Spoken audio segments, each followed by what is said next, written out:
Capricorn, welcome to your February 2025 monthly horoscope. My name is Adeana. I'm an intuitive astrologer, and in this horoscope and video, I will be walking you through all of the major themes, topics, and energy you will be navigating for the month of February. Now, don't forget to like, share, and subscribe if you align with my energy and enjoy my content. So, before we get into the horoscope, I just want to go over all of the major transits of February. And for anyone who has not watched my monthly horoscopes before, I break them down by week. So there are 4 weeks, and I select a chart for each week to give you a little bit of a visual so you can actually see the planetary placements. So, February 1st, as soon as we come into the month, we have Venus forming a conjunction to Neptune at 27 degrees 59 minutes. And then later on February 1st, we will have Venus form a conjunction to the North Node. Now, February 3rd, we have Mercury in Aquarius forming a trine to Jupiter retrograde in Gemini at 11 degrees. February 4th, we have Venus entering Aries, and Jupiter is going to station direct. This happens roughly about an hour apart. Now, February 6th, we're going to have our North Node Neptune conjunction in Pisces at 28 degrees. February 9th, we have our Mercury Sun conjunction, which is a Mercury cazimi at 21 degrees of Aquarius. And we're also going to have February 9th, Mars retrograde in Cancer, forming a trine to Saturn in Pisces at 18 degrees. February 10th, we have Mercury in Aquarius, forming a square to Uranus and Taurus at 23 degrees. And February 12th, we have our full moon in Leo at 24 degrees. Now, I'm not going to spend too much time on the lunations because I do post separate forecasts where I go over the chart for the moon and also get into all 12 rising signs. So watch for those. Now, February 14th, we have Mercury entering Pisces. February 18th, we have the Sun entering Pisces. February 23rd, we have Mars stationing direct in Cancer at 17 degrees. So we've been moving through this Mars retrograde energy since December 6th when Mars stationed retrograde in Leo. Mars entered pre-shadow October 5th. So this Mars retrograde saga that we've been moving through has really been since October 5th. So Mars stationing direct now brings Mars to the post shadow period. And as Mars travels over those degree points that Mars retrograded, we will get clarity, resolution, solution for whatever we were rethinking, reevaluating, and reassessing during the retrograde cycle. Now, February 25th, we have Mercury forming a conjunction to Saturn in Pisces at 20 degrees. And February 27th, we have our new moon in Pisces at 9 degrees. And this is not an eclipse. However, it is quite powerful and will bring in events and energy, experiences, situation, themes, topics for the North Node journey that is playing out in this area of life, which you have in your third house. So, speaking of the North Node, if you have not checked out my lunar nodes in Virgo and Pisces forecast, make sure you do so. I'm going to link it up top here and also at the end of this horoscope. I go over what the lunar nodes are, what the North Node of Pisces and South Node of Virgo can bring collectively, and then I also get into all 12 rising signs, so you get a good understanding of how this energy can show up for you. Now, throughout the month of February, we're going to have quite a lot of Pisces activations. So I've been telling all of the signs this month is a month to journal whatever is showing up for you, themes, topics, energy, events, insight. Even if you have a conversation with somebody and something kind of sticks out, write it down because we're in a Venus retrograde period. We are in this North Node journey that's going to, the story that's going to play out over the next 18 months. And even if something doesn't seem significant now, it may later on down the road. So, February 1st, we have that Venus Neptune conjunction right here in your third house. Now, the third house rules communication, your self expression, your mindset, speaking, reading, writing. That's all governed in the third house. Also, community, neighbors, neighborhood, your local travel, so your day-to-day travel. So siblings, cousins, extended family. So there's quite a lot packed in that third house. And having the North Node here, there's going to be a new direction you're moving into, and it has to do with this area of life.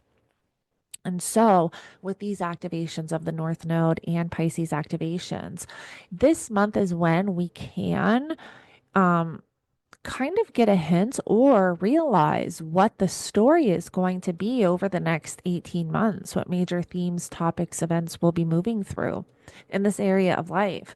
The North Node represents a new direction and something new, a new experience our soul wants to take. It's a new journey that we are meant to kind of move into. And the South Node represents where we are meant to release and let something go. And it can also represent the past. And so the ninth house rules higher education, higher knowledge, long distance travel, belief systems, philosophy, religion. So there may be a lot changing around your belief systems over the next 18 months. We also want to keep in mind that as Mercury makes transits, Mercury is now the dispositor of the South Node. So every time Mercury is, every time something's going on with Mercury, it can bring something in or change or, be an indicator of that South Node energy in the ninth house. So we just want to keep that in mind. Now, Venus is also going to be in pre-shadow the entire month of February. Venus is going to station retrograde at 10 degrees of Aries and move back to 24 degrees of Pisces. So, Venus, generally ruling, relationships, love, self-worth, our values, money, finances, material possessions, your needs, wants, desires. This can have to do with, the fourth house rules home, family, property, and real estate. And the fourth house is also your private life, what you do behind the scenes. The 10th house is your public life, what you're known for, your public image, public reputation, your career. That's all in the 10th house. Venus is the ruler of that 10th house. So during that Venus retrograde, there can be, rethinking or reassessing your career or public image in some way. When Venus forms a conjunction to Neptune, we just want to, even though this can be great for creative expression, especially in that third house of Pisces, which rules, your mindset, communication, speaking, reading, writing. This would be great energy to utilize for a creative project. Where this can become difficult is that sometimes Neptune can blur boundaries, can make things confusing, make things illusionary, have us see things with rose-colored glasses on. So we tend to see situations or people for what we want them to be, not what they are. So we just want to be aware of that. And when Venus forms a conjunction to that North Node, there can be something showing up for you, around this kind of third house nodal journey that's going to play out over the next 18 months. February 3rd, we have Mercury in Aquarius forming a trine to Jupiter retrograde in Gemini. And you have Jupiter in your sixth house of work, health, and daily routine. So a trine is very positive. This is very optimistic. This can be a really good conversation. You have Aquarius in your second house of money and finances, material possessions, also your values. And remember that Mercury energy is dispositing the South Node as well. So there can be some insight coming in on February 3rd. Again, you want to journal. If anything is sticking out to you, jot it down in your journal. It may not seem significant now, but can be down the road. On February 4th, Venus is going to enter Aries and we will have Jupiter stationing direct. And so Venus will enter Aries. Sometimes when we have Venus transiting our fourth house, we redecorate our home. You're going to have Venus retrograde. I'm sure for some of you, you will be renovating your home is such a huge thing with Venus retrograde in the fourth house and even Venus transiting the fourth house. Renovating, redecorating, there can be a lot of focus on home, even purchasing a home. Now, I don't recommend making any financial commitments during Venus retrograde because there tends to be things that we oversee or that are unclear that present themselves at the end when Venus stations direct. And then it's like a whole ordeal where you have to go redo stuff and it can just add on extra time and problems. So I don't recommend making any financial commitments during Venus retrograde. I'm also going to be posting a Venus retrograde video. On February 6th, we have our North Node Neptune conjunction in Pisces at 28 degrees. We definitely want to pay attention to what is presented, on this day, whether it's intuitive insight or having it in your third house of communication, information, messages, your mindset, also community, your neighbors. You may be having a conversation with somebody that ends up being quite significant. February 9th, we have Mercury and the Sun forming a conjunction, which is a Mercury cazimi, and this is taking place at 21 degrees of Aquarius. This is during a Mercury cazimi is when we can have an epiphany or some really powerful insight towards something. So whatever it is we're navigating around money, finances, material possessions, and values. Also, Mercury ruling that, South Node energy in the ninth house. So if there's any changes already that presenting themselves around belief systems, philosophy, religion, or higher education, maybe thinking about going back to school or publishing, teaching is also in the ninth house, astrology is in the ninth house. If there's anything you've been sitting with or hemming and hawing about, this is where you can have some powerful insight, make a decision, or gain some clarity on. Also on the ninth, we will have Mars retrograde in Cancer forming a trine to Saturn in Pisces at 18 degrees. So you have Cancer in your seventh house of relationships and one-on-one connections. Business partnerships are also in the seventh house. So during this Mars retrograde, there may have been a lot going on with relationships that you were having to address or reevaluate. It may have even brought up some conflict on a collective scale. Generally speaking, I've talked a lot about the Mars retrograde in Cancer bringing up a lot of suppressed emotions, like emotions from the past. For you, it really could have to do with relationships, suppressed emotions or old traumas resurfacing from past relationships or past wounds in relationships. And they're resurfacing at this time because we're in a lot of karmic energy where we're wrapping up old karmic ties and whatever's resurfacing at this time. It's so you can heal and move on, move forward without that emotional baggage, if that makes sense. Once we get to the second week of February, February 10th, we have Mercury in Aquarius forming a square to Uranus and Taurus at 23 degrees. So Mercury will still be in Aquarius at this time, forming a square to Uranus, which is in your fifth house of children, creativity, your hobbies, your interests, what you're passionate about, romantic connections. Um, a square can be tension, it can be a stop or a hold to something.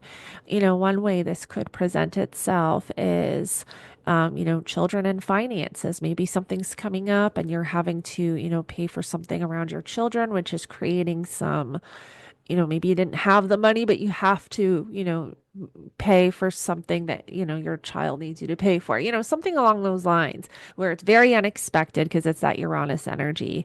And now you kind of have to pull it out of the savings or whatever the case is to, help your child. And that's just one way this can show up. And I'm sure for some of you it will. But Mercury also rules that sixth house of work, health, and daily routine. So there can be something around your health showing up, something around your duties at work, your day-to-day routine at work, your day-to-day routine at home.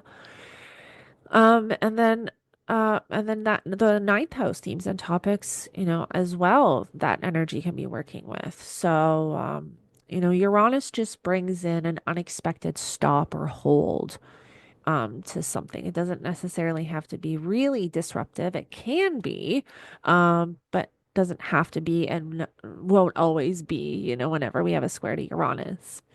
On February 12th, we have our full moon in Leo at 24 degrees. So I'm not going to touch too much on the lunations because I post separate forecasts for the moons, but the full moon in Leo is in your eighth house, and your eighth house rules your partner's finances, joint, joint investments, joint bank accounts, things like that. Any accounts or investments you have together, and even represents, your partner's finances and their money.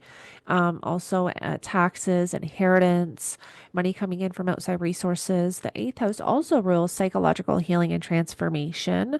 It has this death and rebirth type energy. The occult is ruled by the eighth house. Also, secrets are in the eighth house, and the eighth house also rules intimacy.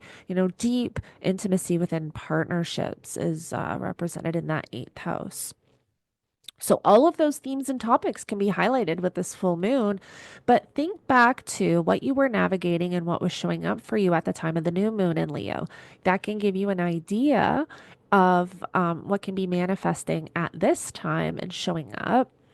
Because how I work with the moons is, usually the intentions that we set at the time of the new moon tend to come to fruition at the time of the full moon in that same sign. Now, February 14th, we have Mercury entering Pisces. So there's more energy coming into that third house.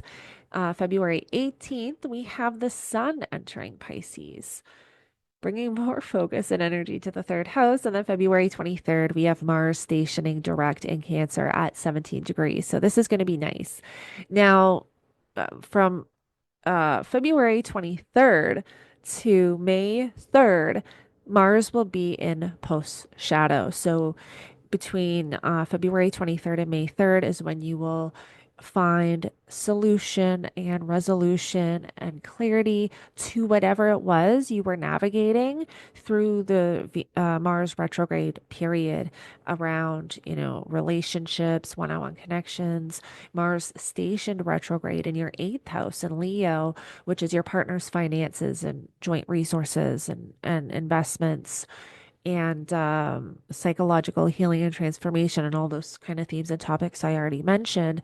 And so whatever, was showing up for you in this area of life that you were having to reevaluate, reassess, and make changes, now is when things can start to make sense. You can start to gain some clarity around that. Then we get to our final week of February, and on February 25th, we have Mercury forming a conjunction to Saturn in Pisces at 20 degrees here in your third house. So, again, we want to pay attention to that Mercury energy because it can be connected to that South Node story playing out in the ninth house. But depending on your personal relationship with Saturn, meaning if Saturn is your most malefic planet or not, and your own personal birth chart and planetary placements, this can be a mixed bag. Saturn can bring hardship, limitation, challenge, but Saturn can also bring commitment, more responsibility. Um, so it really depends. Saturn's great for creating new foundations and something solid. So if you're creating anything here with this energy in the third house, if you're starting to write any projects, like this is great for writing, publishing. Publishing is in the ninth house, but it's this axis. So we do all the work and write in the third, we publish in the ninth. If you're creating a course, that's something that can really be highlighted with this energy. Um, if you were, let's say you were already writing a story and you wanted to publish and you were getting ready to publish or take those next steps, and Mercury was forming a conjunction to Saturn, I would say hold off only because Saturn can delay things, right? So I would say, something may present itself that's kind of getting in the way and you may have to wait, or there can be, delays with the process or, something along those lines. February 27th, we have our new moon in Pisces at 9 degrees. And so, where this is not an eclipse, it's still going to be quite powerful and bring in new energy and experiences and themes and topics that will be, playing out over the next 18 months. So we want to pay attention to what is highlighted with that new moon in Pisces. And I will make a forecast, getting into the moon and all 12 rising signs closer to that date. But with this 18-month story playing out in this area of life, this is where new energy is coming in and kind of more energy and themes and topics to that story that's playing out. So, Capricorn, I hope this helps you navigate the energy for the month ahead, the month of February. Don't forget to like, share, and subscribe if you align with my energy and enjoy my content. And also, if you are wanting to book a one on one consultation with me over Zoom, I have put the link to my website in the description below. Check out my website and all my available one on one consultations. I also offer pre recorded readings as well. I have a birth chart consultation where we dive deep into your birth chart and also look at your current transits. I offer a solar return reading, which is a personal year ahead. We analyze your solar return chart, compare it to your birth chart, and also your New Year's chart. And I also offer a lunar return reading where we look at the next 3 months and we analyze three lunar return charts, which is when the moon comes back to the position as the time of your birth. So check out that link below if you're wanting to book a one on one consultation with me, and I will connect with you in the next one.